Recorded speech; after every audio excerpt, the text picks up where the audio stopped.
Hadirin sidang Jumat yang dimuliakan oleh Allah Subhanahu wa taala. Tak terasa waktu berlalu. Allah Subhanahu wa taala panjangkan umur kita, memberikan kepada kita kesempatan kepada kita untuk menghirup oksigen daripada Allah Subhanahu wa taala. Ini memiliki banyak pesan kepada kita. Sekarang kita berada pada penghujung daripada tahun Hijriyah. Dari bulan Muharram hingga bulan Dzulhijjah terdapat anugerah-anugerah yang Allah Subhanahu wa taala berikan kepada kita. Di dalam satu tahun tersebut ada 4 bulan yang Allah Subhanahu wa taala istimewakan dan kita telah melaluinya, yaitu bulan Muharram, kemudian bulan Rajab, kemudian bulan Dzulqa'dah, dan saat ini kita duduk berada di bulan Dzulhijjah. Hadirin yang dimuliakan oleh Allah Subhanahu wa taala, bukan tanpa alasan Allah Subhanahu wa taala memberikan kepada kita kesempatan hidup hingga detik ini.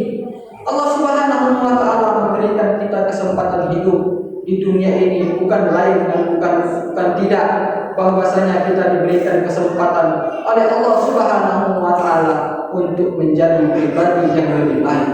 Hadirin yang dimuliakan oleh Allah Subhanahu wa taala, telah menjadi ketetapan Allah Subhanahu wa taala yang berbicara ataupun yang mendengar pasti dan pasti akan meninggalkan dunia ini. Dunia bukan tempat tinggal, namun dunia tempat meninggal. Sebanyak apapun yang dapat kita kumpulkan, usaha bagaimanapun yang kita keluarkan selama di dunia untuk mengumpulkan harta, maka semakin banyak harta yang kita kumpulkan, maka semakin banyak pula harta tersebut yang akan kita tinggalkan. Harta-harta yang dapat memberikan kepada kita manfaat kelak di yaumil qiyamah adalah harta-harta yang kita pergunakan untuk di jalan Allah, kita infakkan di jalan Allah Subhanahu wa taala. Hadirin sidang Jumat yang dimuliakan oleh Allah Subhanahu wa taala, dan hari ini kita berada pada tanggal 14 Dzulhijjah. Hadirin yang dimuliakan oleh Allah Subhanahu wa taala, maknanya kita harus meneladani apa yang menjadi teladan bagi kita di bulan ini.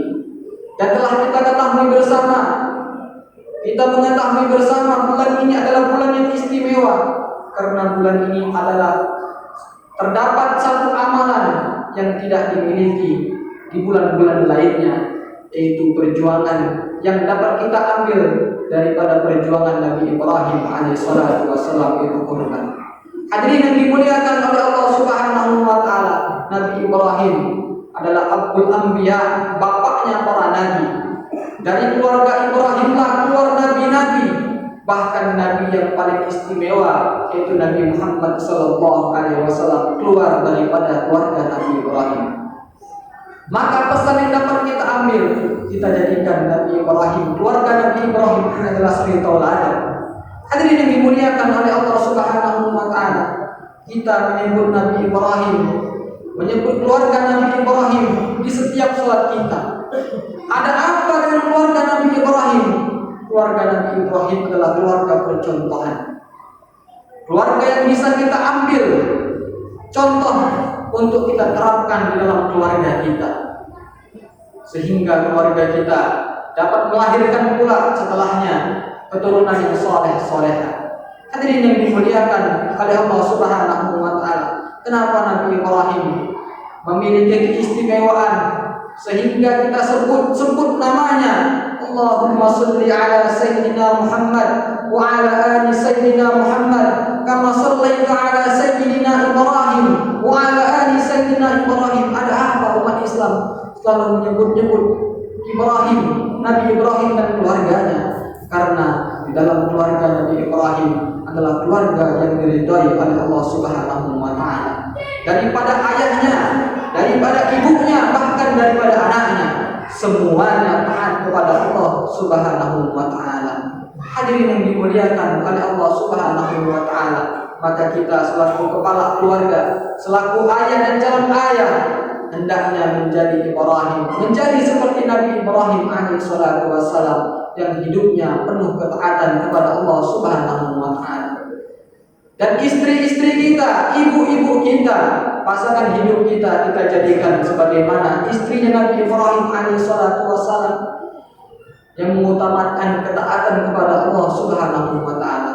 Dan kita juga jadikan anak-anak kita sebagaimana Nabi Ismail alaihissalatu wassalam, yang penuh dalam ketaatan kepada Allah Subhanahu wa taala, sehingga harapan kita keluar daripada keturunan kita, keluar daripada keluarga kita orang-orang soleh, sebagaimana Nabi Ibrahim alaihissalatu wassalam melahirkan daripada keturunan beliau orang-orang soleh, para nabi dan para rasul, bahkan Rasulullah Sallallahu Alaihi Wasallam. Hadirin yang dimuliakan oleh Allah Subhanahu Wa Taala, Nabi Ibrahim adalah seorang ayah yang sangat mendambakan daripada lahirnya, daripada wujudnya seorang keturunan.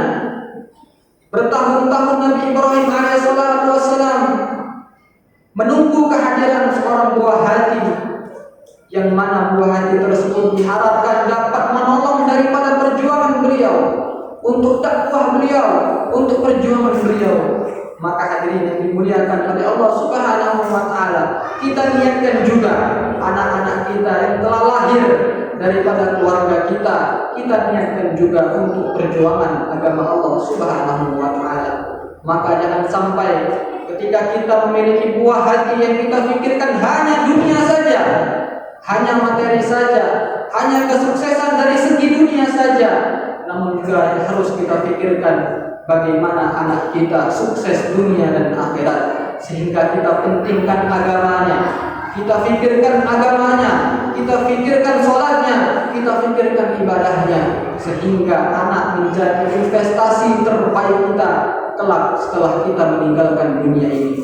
Hadirin yang dimuliakan oleh Allah Subhanahu wa taala, anak yang dapat memberikan kita manfaat adalah anak yang dapat mengirimkan pahala-pahala kebaikan, amal-amal soleh kepada kedua orang tuanya.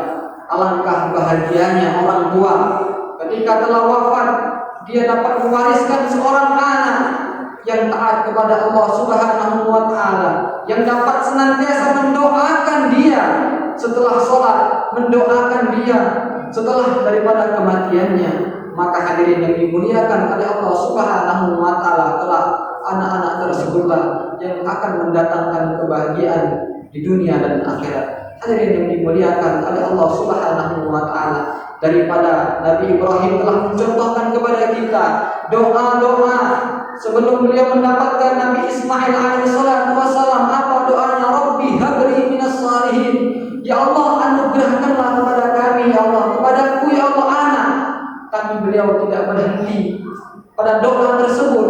Beliau mengatakan, Rabbi habli minas salihin, ya Allah anugerahkanlah kepadaku, kepada kami anak yang soleh. Hadirin yang dimuliakan oleh Allah Subhanahu wa taala, ketika seorang telah mendapatkan anak yang soleh, maka anak tersebut dapat menolong kita, dapat memberikan manfaat kepada kita, dapat menolong kita kelak di yaumil qiyamah. Hadirin yang dimuliakan oleh Allah Subhanahu wa taala, maka doa-doa kita adalah bagaimana kita diberikan, dianugerahkan kepada Allah Subhanahu wa taala anak yang soleh. Hadirin yang dimuliakan oleh Allah Subhanahu wa taala, sehingga anak tersebut dapat menolong kita, dapat membersamai kita di surga Allah Subhanahu wa taala. Harapan kita kumpul di dunia bersama orang-orang yang kita cintai, berkumpul dengan istri kita, berkumpul dengan anak kita, berkumpul dengan ibu dan ayah kita. Harapan kita dapat berkumpul untuk kedua kalinya, yaitu berkumpul di surga Allah Subhanahu wa taala bersama Rasulullah sallallahu alaihi wasallam. Amin amin ya rabbal alamin. Barakallahu li wa lakum fil Qur'anil karim, wa nafa'ani wa iyyakum bima fihi minal ayati wa dzikril hakim, wa taqabbal minni wa minkum tilawatan innahu huwal ghafurur rahim.